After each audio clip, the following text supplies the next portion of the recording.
पुनर्जीवित प्रभु यीशु मसीह में मेरे प्रिय भाई और बहनों, प्रभु यीशु मसीह के जीवन देने वाली पवित्र नाम में मैं आप सभी का आज की दिव्य कृपा की प्रार्थना में दिल से स्वागत करता हूँ। आज 7 अप्रैल है।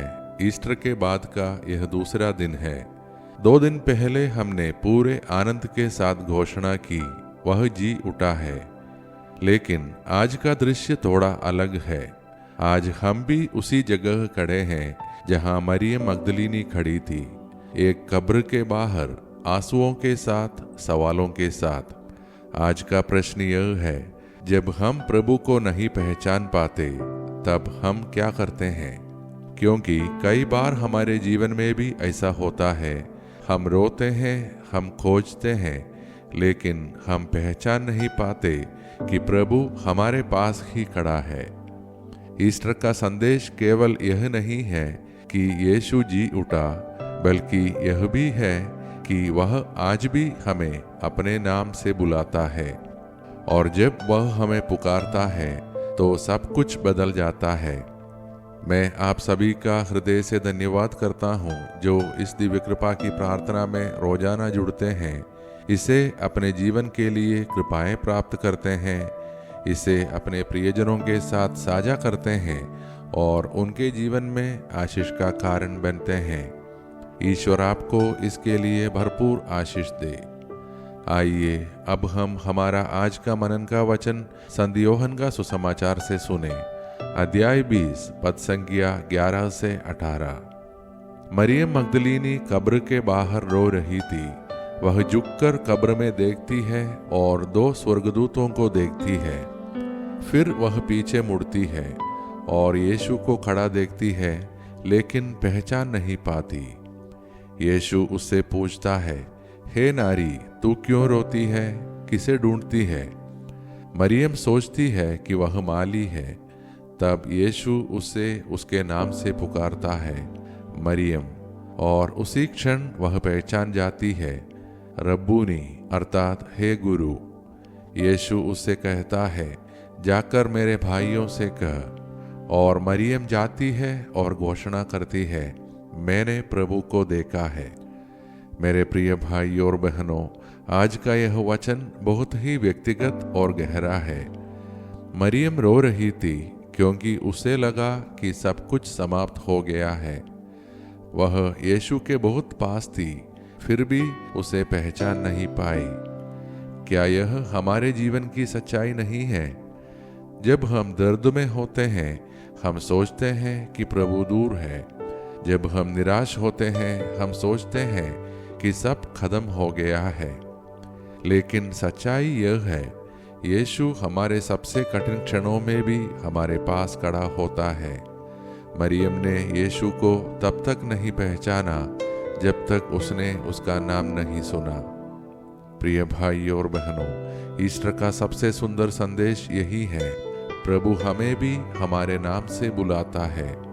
वह हमें भी पुकारता है, हमारे दुख में, हमारे उलझनों में, हमारी असफलताओं में। और जब हम उसकी आवाज़ सुनते हैं, हमारी आंखें खुल जाती हैं, हमारा दिल बदल जाता है, हमारा जीवन नया हो जाता है। और फिर हम भी मरियम की तरह गवाही देते हैं, मैंने प्रभु को देखा है। ईस्टर का बाद का जीवन यही है, प्रभु की आवाज को सुनना, उसे पहचानना और उसकी गवाही देना। प्रिय भाई और बहनों, आज जब हम इस वचन को सुनते हैं, आइए हम अपने जीवन के उन क्षणों को प्रभु के सामने रखें, जहां हम रो रहे हैं, जहां हम खोज रहे हैं, जहां हम पहचान नहीं पा रहे हैं। आइए उस जीवित प्रभु को हमें नाम से बुलाने दे। आइए हम सब अपने आप को उसके चरणों में समर्पित करें, उसके बुलावे को सुनने के लिए अपने कानों को और उसकी आवाज को पहचानने के लिए हमारे हृदयों को तैयार करते हुए मिलकर प्रार्थना करें। हे पुनर्जीवित प्रभु यीशु, आज हम तेरे सामने धन्यवाद के साथ आते हैं, क्योंकि तू जीवित है और तू हमारे बहुत पास है। हे प्रभु, जैसे तूने मरियम को उसके नाम से पुकारा, वैसे ही आज हमें भी पुकार। जहाँ हम तुझे पहचान नहीं पा रहे वहाँ हमारी आंखें खोल दे। जहाँ हम रो रहे हैं वहाँ हमें अपनी सांत्वना दे।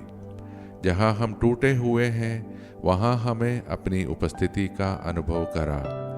हे प्रभु, हम अपने जीवन के हर दर्द, हर चिंता, हर डर को तेरे हाथों में सौंपते हैं।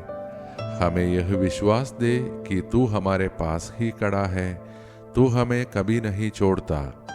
हे प्रभु, हम अपने परिवारों को तेरे हाथों में सौंपते हैं। हर घर को अपने प्रेम और शांति से भर दे।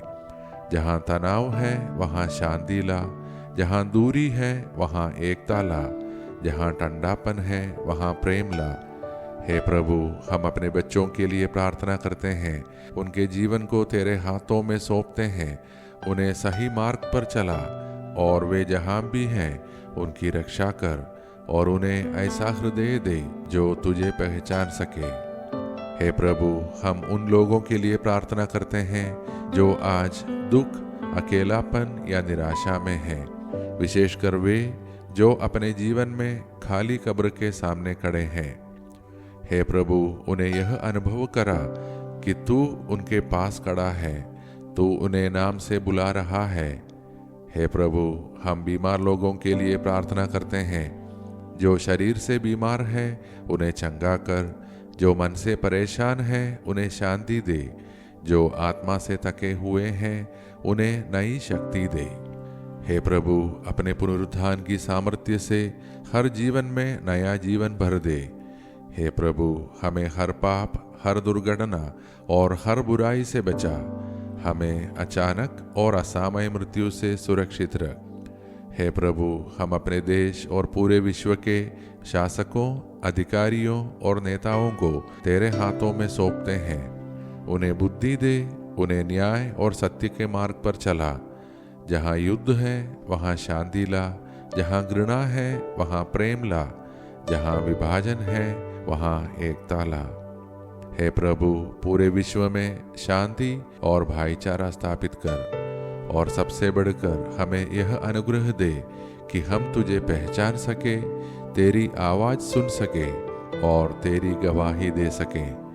ये सारे प्रार्थनाएं और हमारे मन के अनकहे प्रार्थनाएं हम समर्पित करते हैं हमारे पुनर्जीवित प्रभु यीशु मसीह के अति पवित्र नाम में। आमीन। मेरे प्रिय भाई और बहनों, मरियम का जीवन उस एक शब्द से बदल गया, मरियम। आज प्रभु हमको उसी तरह बुला रहा है। क्या हम उसकी आवाज सुन रहे हैं? ईस्टर समाप्त नहीं हुआ है, यह आज भी हो रहा है, हर बार जब हम उसे पहचानते हैं। यदि आज की यह मनन और प्रार्थना आपके हृदय को छू गई हो तो कृपया इसे अपने परिवार व मित्रों के साथ साझा करें ताकि वे लोग भी इस जीवित प्रभु को पहचान सकें। हम सब कल की दिव्य कृपा की प्रार्थना में फिर एक साथ मिलेंगे। तब तक हमारा पुनर्जीवित प्रभु हमको अपने प्रेम, शांति और उपस्थिति में बनाए रखे।